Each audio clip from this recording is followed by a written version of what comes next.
Good morning friends, అందరూ ఎలా ఉన్నారు? బాగున్నారా? ఈ మధ్య మన వీడియోల కంటెంట్ సరిగ్గా లేదు, కానీ ఇవ్వడానికి ప్రయత్నం చేస్తున్నాను నేను. ఈరోజు నేను ఉదయాన్నే లేచి టిఫిన్ ఇంట్లో చేయలేదు. ఈరోజు ఎందుకు చేయలేదంటే, నిన్న సాయంత్రం వేరుశెనగ పప్పులు చట్నీకి తెచ్చుకున్న పల్లీలు మర్చిపోయి ఇచ్చాము. ఇంకా అందుకని పూరి తెచ్చుకుందాం వెళ్ళాం. మాకు ఇష్టమైన చోట, మాకు ఇంట్లో వాళ్ళకి కూడా ఇష్టం. బస్టాండ్ సెంటర్లో పూరి ఉంటుంది. ఆడకి వెళ్తే ఆడ ఫుల్ బిజీ. అంటే ఆడ 10కి ఒక పూరి, అంటే 3 పూరీలు ఒక ప్లేట్, 30 రూపాయలు ఒక ప్లేట్ అనమాట. మా అమ్మాయికి మా ఆవిడకి అక్కడ ఇష్టం. అందుకని నేను బండి వేసుకొని పడుకుందిలో దగ్గర అని చెప్పి వెళ్ళాను. వెళ్తే నడిచిపోతే తీరా అక్కడ బయటికి ఇలా అక్కడ వంట మాస్టర్ లేక ఓనరే ఒక పక్క టిఫిన్ బోండాలు అవి వేసుకుంటూ ఉన్నాడు. ఇడ్లీ బోండా దోశలు అయ్యే సరిపోతుంది వాళ్ళకి. ఇంకా పూరి పిండి ఉంది, పూరి వేయడానికి టైం దొరకట్లేదు. అప్పుడు పావుగంట వెయిట్ చేశా. జనాలు అయితే ఫుల్గా ఉన్నారు. అది మొబైల్ క్యాంటీన్ అనమాట. ఇక్కడ విచిత్రం ఏంటంటే, మొబైల్ క్యాంటీన్లు ఏమో ఫుల్గా కితకితలాడుతున్నాయి.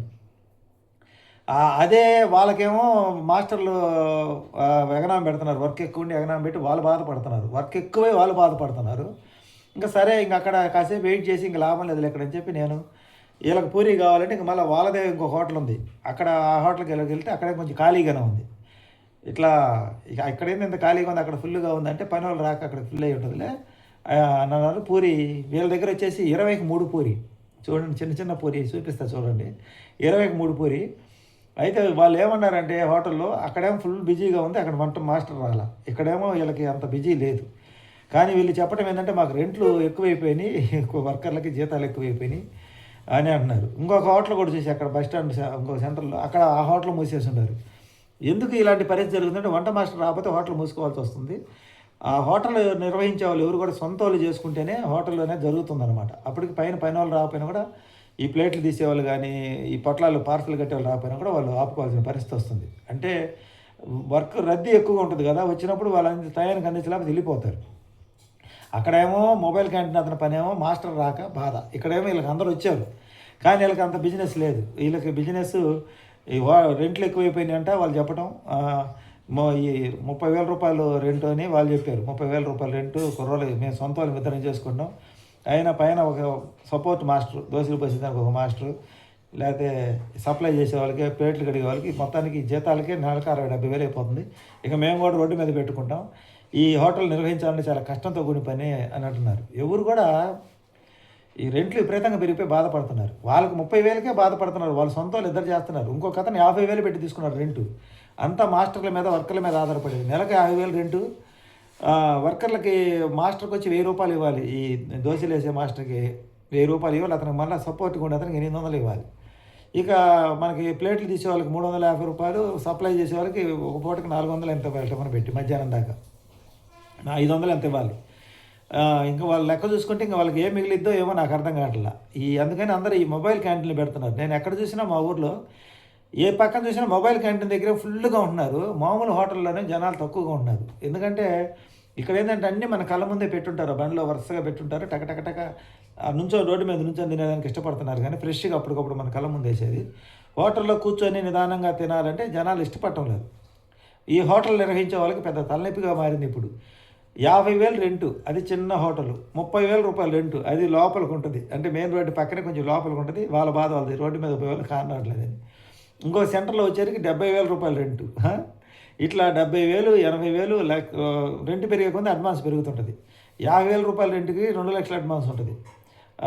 70,000 రూపాయల రెంట్కి ఇంచుమించుకు 3-4-5 లక్షల రూపాయలు అడ్వాన్స్ ఉంటుంది. ఇలా అడ్వాన్సులు కట్టుకొని ఈ వర్కర్లను పెట్టి వాళ్ళ అవస్థలు చూస్తుంటే ఆ బేరం చాలా ఇబ్బందిగా నిర్వహించలేకపోతున్నారు. ఇప్పుడు ఈ మొబైల్ క్యాంటీన్ పెట్టి అతను కూడా ఒకప్పుడు హోటల్ పెట్టాడు రెంట్ కట్టి. అవన్నీ ఇసిగిపోయి అతనికి లాస్ట్కి ఒక వ్యాన్ కొనుక్కొని మొబైల్ క్యాంటీన్ పెట్టాడు. కానీ ఇక్కడ బాగా జరుగుతుంది. దానికి జరిగే వాళ్ళకేమో వర్కర్ల ప్రాబ్లం అవుతుంది. వర్కర్లు అందరూ వచ్చిన వాళ్ళకేమో వ్యాపారం సరిగ్గా జరగడం, రేట్లు కట్టే వాళ్ళకి. చిత్రంగా ఉంది కదా పరిస్థితి. ఇలా ఉంది. ఏ బిజినెస్ కూడా అలాగే ఉంది. ఎవరి దగ్గరికి పోయినా, ఎవరితో మాట్లాడినా బిజినెస్ బాగలేదు. ఇదే మాట, బాగలేదు. ఈ పరిస్థితి ఎందుకు వచ్చింది?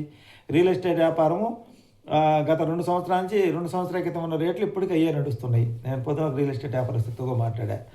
ఇలా జరుగుతుంది. ఈ పరిస్థితి ఎందుకు వచ్చిందో అసలు నాకైతే అర్థం కావట్లేదు. అంటే దేనివల్ల నిర్లక్ష్యం చేయడం వల్ల ఈ పరిస్థితి వచ్చింది? విదేశాల నుంచి డబ్బు రావడం తగ్గిందా? సాఫ్ట్వేర్లు ఉద్యోగుల భద్రత లేకపోవడం వల్ల తగ్గిందా? ఈ రియల్ ఎస్టేట్ వ్యాపారం జరిగినప్పుడు ఈ మిగతా బిజినెస్లన్నీ కరెక్ట్గానే జరుగుతాయండి. నేను గమనిస్తున్నాను. రియల్ ఎస్టేట్ ఎప్పుడైతే ఆగిందో ఇక ఈ హోటల్ బిజినెస్లు కానీ, ఈ కొట్లు, చిల్లర కొట్లు కానీ, చిరు వ్యాపారస్తులు కానీ, చాలా బట్టల షాపులు కానీ, రెడీమేడ్ షాపులు కానీ వీటి మీద ప్రభావం బాగా చూపిస్తుంది. షాపులేమో పోతున్నాయి. ఈ ప్లాట్ఫారం మీద అంటే రేటు తక్కువ కదా. ఈ మొబైల్ క్యాంటీన్ అంటే వాళ్ళకి రెంట్ ఉంటుంది కాబట్టి రేటు తక్కువ పెడతారు. అదే పూరి నువ్వు హోటల్లో తినాలంటే మా ఊర్లో వచ్చేసి 2 పూరి 40 రూపాయలు అంత ఉంటాయి హోటల్లో. 40 రూపాయలు. ఈ మొబైల్ క్యాంటీన్లో వచ్చి 30 రూపాయలు. ఇంకా ఇందాక నేను చెప్పాను కదా, చిన్న చిన్న పూరి చేసి వాళ్ళు కలెక్షన్ రావట్లేదని చెప్పి 3 పూరి 20 రూపాయలకి ఇస్తున్నారు. అది రెంట్ కట్టే హోటలే. ఎందుకంటే జనాలను ఆకర్షించడానికి సైజు తగ్గించి వేస్తున్నారు చిన్న చిన్నవి. ఇలా ఎన్నో పాటలు, ఎన్నో అవస్థలు వాళ్ళు పడుతున్నారు. టోటల్గా నాకు అర్థమైంది ఏంటంటే, ఇంట్లో టిఫిన్ లేకపోతే బయటికి పోతే కొంచెం అక్కడికి పోయి అక్కడ ఫుల్ బిజీగా ఉండి అక్కడ మనకు కావాల్సిన పూరి అనేది వేసరికి టైం పట్టింది. ఆగలేక నేను ఇంకోసారికి పోయాను. ఇది వర్క్ బాగా ఫుల్గా ఉన్న వాళ్ళకేమో వర్కర్ల ప్రాబ్లం అవుతుంది. వర్కర్లు ఉన్న వాళ్ళకేమో బిజినెస్ జరగట్లేదు. చిత్రమైన పరిస్థితి జరుగుతుందన్నమాట.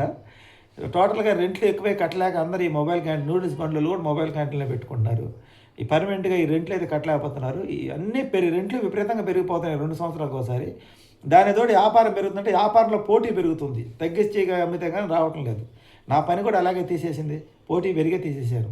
అట్లాగే చాలామంది కొత్తగా ప్రతి డిసెంబర్ 31కి కొత్తగా హోటల్ ఓపెన్ చేయటం, రెస్టారెంట్లు ఓపెన్ చేయటం, కొత్త షాపులు ఓపెన్ చేయటం, ఇవన్నీ చేయటం. మళ్ళీ 2 డిసెంబర్ 31కి అవి వెళ్ళిపోవటం, మధ్యలో వెళ్ళిపోతున్నాయి. మళ్ళీ నిలబట్టంలా. ఇక్కడ నిలబడే వాళ్ళు ఎవరంటే సొంతంగా కష్టం చేసుకునే వాళ్ళు. ఉండే భార్య పొట్లాలు పార్సలు కట్టిస్తుంటే భర్త వంట చేసుకుంటే ఇద్దరు సపోర్ట్ పెట్టుకునే వాళ్ళు వీళ్ళు మాత్రమే నిలబడగలుగుతున్నారు. కానీ మొత్తం పని వాళ్ళ మీద ఆధారపడిన హోటళ్ళు నడపడం, నిర్వహించడం చాలా కష్టంగా ఉంది. ఇంకా పోతే పెద్ద రెస్టారెంట్లో వాళ్ళు ఎలా ఉన్నారంటే, వాళ్ళు వేరే పక్క రాష్ట్రాల నుంచి తెప్పించుకుంటున్నారు వర్కర్లని, మాస్టర్ని, వీళ్ళందరినీ. అందువల్ల వాళ్ళు మెయింటైన్ చేయగలుగుతున్నారు. చేయగలిగితే పెద్దవాళ్ళు మెయింటైన్ చేయగలుగుతున్నారు, లేకపోతే సాధారణ పని తెలిసినట్టు చేసుకోగలుగుతున్నారు. కానీ మధ్యలో మనలాంటి వాళ్ళు ఇట్లాంటి వర్కర్లు నమ్ముకొని హోటళ్ళు కానీ పెడితే జరగడం కష్టమే. ఎందుకంటే చాలామంది నన్ను అంటున్నారు హోటల్ బిజినెస్ బాగుంటుందని. మనం చూసినంత ఇది కాదు. నేను పొద్దున్న చూసిన వ్యాన్ కాడ 2 మాస్టర్లు. ఫుల్గానే జరిగింది బేరం. కరెక్ట్గా 10 గంటల దాకా జరిగింది. ఆ 10 గంటల లోపల ఎంత అమ్ముకోగలిగితే అంత అమ్ముకోవాలి. 8-7:30 మొదలైద్ది. కానీ కొంతమంది ఎక్కువ ఉండే జనాలు వెళ్ళిపోతున్నారు పక్కకి. వెళ్ళిపోయినందువల్ల అది కూడా నష్టమే కదా. అతను 2 వంట మాస్టర్లు, 2 ఆడవాళ్ళు, అతను ఒకడు 5 చేసుకుంటున్నారు. మొత్తం 5 చేస్తుంటేనే వాళ్ళకి అది 5 కంటే ఇంకా అసలు ఓనర్ పక్కన పెట్టండి. అతను పెట్టుబడికి అతను కూడా కూలేద్దాం. 5కి 5 కూలీలు వేద్దాం. వంట మాస్టర్లకు 1000, 2000, ఓనర్కి 1000, 3000. ఆ పెట్టుబడి పెట్టిన డబ్బులకు 1000, 4000. ఇద్దరు ఆడవాళ్ళకి పని వాళ్ళకి టిఫిన్ పెట్టి వాళ్ళకి 350 ఎంత ఇస్తారు? 700 టిఫిన్ పెట్టి. అప్పటికి ఎంత అవుతుంది? 4700, 5000. మనం అనుకుంటాం హోటల్ బిజినెస్ బాగా జరిగిద్దని. ఈ 30 రూపాయలకు 3 పూరీ కట్టి, 20 రూపాయలకు బోండా కట్టి, 20 రూపాయలకు ఇడ్లీ కట్టి, 20 రూపాయలకు దోశ ఇచ్చి, ఒక్కొక్కరు బిల్లు కాకపోతే 30 రూపాయలు కానీ 40 రూపాయలు అయితే అక్కడ తినే వాళ్ళకి 40 రూపాయలు అయితే బిల్లు. ఒక 100 మంది తింటే 4000 రూపాయలు వస్తుంది. ఒక 100 పార్సల్ కడితే ఒక 50 పార్సల్ కట్టానుకో, పార్సల్కి 100 రూపాయలు లెక్క నాకు 5000 వస్తుంది. అంటే టోటల్గా బిజినెస్ 10,000 జరిగింది. ఈ 10,000 రూపాయల బిజినెస్లో 5,000 రూపాయలు వీళ్ళు జీతాలే పోయినాయి. ఇక 5,000 రూపాయలు సరుకు పోయింది. ఇంకా అక్కడ ఏం మిగులుతుందని మనం అనుకోవటం. ఎంతో కష్టపడుతున్నారు బతకడానికి. ఎందుకంటే నేను ఎందుకు ఈ మాట చెప్తున్నా అంటే, వాళ్ళకి అంతమంది జనాలు ఉన్నారంటే రేట్లు తగ్గించి ఇవ్వబట్టి, ఆ రెంట్ రేటు తగ్గించి ఇవ్వబట్టి వాళ్ళకి కలెక్షన్ ఎక్కువ వస్తుంది. హోటల్లోకి ఎందుకు పోవటం లేదంటే, అదే టిఫిన్ 30 రూపాయల టిఫిన్ అక్కడ తినే టిఫిన్ అక్కడ ఏముందో 4 బోండా 10 రూపాయలు, ఒక 2 పూరి 20 రూపాయలు, 30 రూపాయలతో అయిపోతుంది. లేకపోతే 4 ఇడ్లీ 20 రూపాయలు, ఒక దోశ 20, 40 రూపాయలతో అయిపోయింది. అదే హోటల్లో పోయి కూర్చొని మనం తినాలంటే అక్కడ రేట్లు ఎక్కువ వేరే. ఒక దోశ 40 రూపాయలు, ఒక దోశ 30 రూపాయలు అయింది.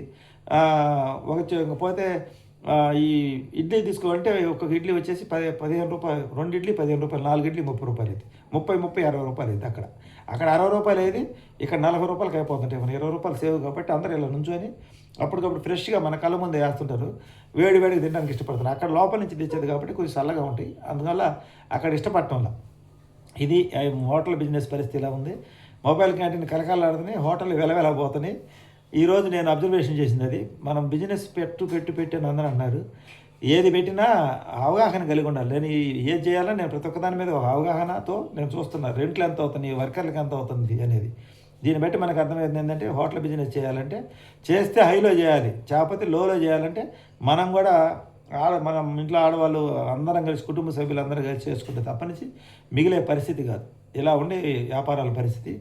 ఈ పరిస్థితి అంతటి గల కారణం ఏంటంటే, విదేశాల నుంచి వచ్చే డబ్బు తగ్గటం, రియల్ ఎస్టేట్ డౌన్ కావటం, భూముల రేట్లు విపరీతంగా పెరిగిపోవటం, గోల్డ్ రేట్ హైలోకి వెళ్ళటం, పెట్టుబడులన్నీ గోల్డ్లోకి వెళ్ళటం, ఆ, జనాల దగ్గర డబ్బు రొటేషన్ కాకపోవటం వల్ల ఈ పరిస్థితి అనేది నేను అంచనా వేశాను. ఈ బట్టలు పెద్ద పెద్ద బట్టల వ్యాపారాలు కూడా అసలు లేవు, అన్నీ ఖాళీగానే ఉన్నారు.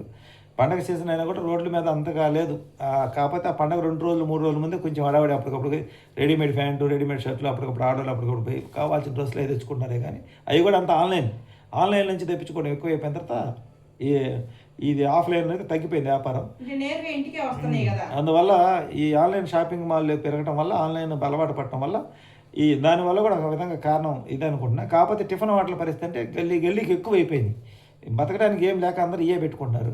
టిఫిన్ హోటలు, కూలింగ్ షాపులు, జెరాక్స్ మిషన్లు అన్నీ ఎక్కువైపోయి ఏం చేయాలో అర్థం కాక అయోమయంలో పడిపోతున్నారు. విపరీతంగా రెంట్లు పెరుగుతున్నాయి, అవి ఏం కంట్రోల్ కావట్లేదు.